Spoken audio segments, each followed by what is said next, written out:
Hi, welcome back to another episode of Java with the JIMS. I'm Jim Philippi, an estate planning and probate attorney here in Northern California.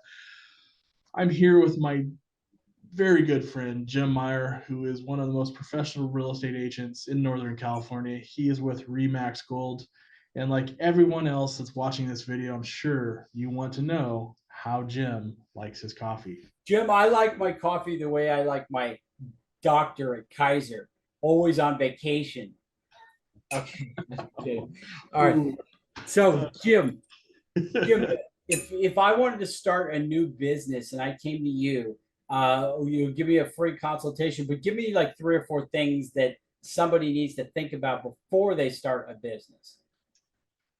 Starting a business is a great endeavor. I think our country is built on entrepreneurship, and I think that anybody that's willing to dive into that realm, my hat's off to you. But there's a lot of concerns.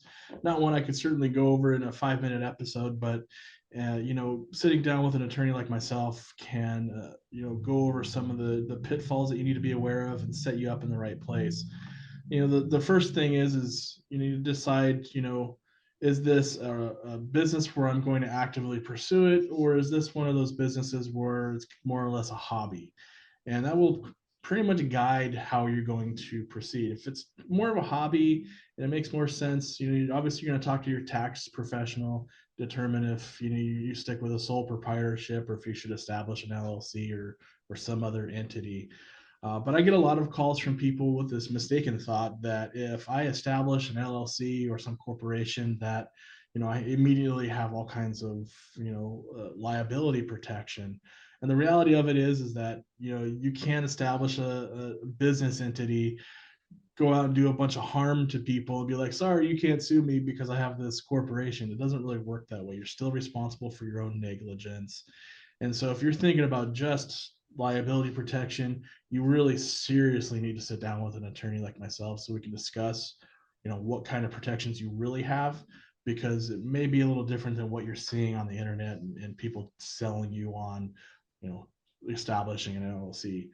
The other big thing is making sure if you do decide to establish an LLC, you have made sure that it's a completely separate entity. You're not commingling it with everything else you have going on, that it's truly its own separate managed business, and it's done within the context of the law. And so again, another reason why you'd want to sit down with someone like me is to make sure you have segmented this business entity well enough so that whatever liability protection you do have isn't lost because you've done something improper. And so starting a business from a legal standpoint, definitely a lot of concerns to have, consultant with, an attorney on. And then obviously, you have all the other parts of your business. Where do I get funding sources from? And, how do I establish my banking? And a lot of those little steps, we will be there to help you from literally A to Z. The only thing we don't get involved in is the tax portion, but then we'll just, loop in your tax professional and be able to help make sure that your new business is set up to work the right way to benefit you for years to come. Wonderful. And then, so we've got a phone number here for Jim Felipe.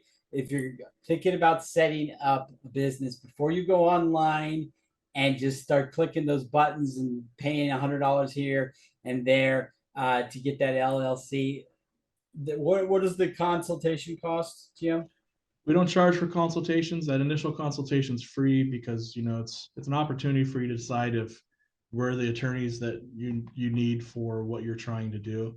So we never charge you for that. We want to make sure that it's a good fit for everybody. So if you want to start a business, call Jim. If you want to buy or sell a house, call Jim. Same name, different phone numbers. All right.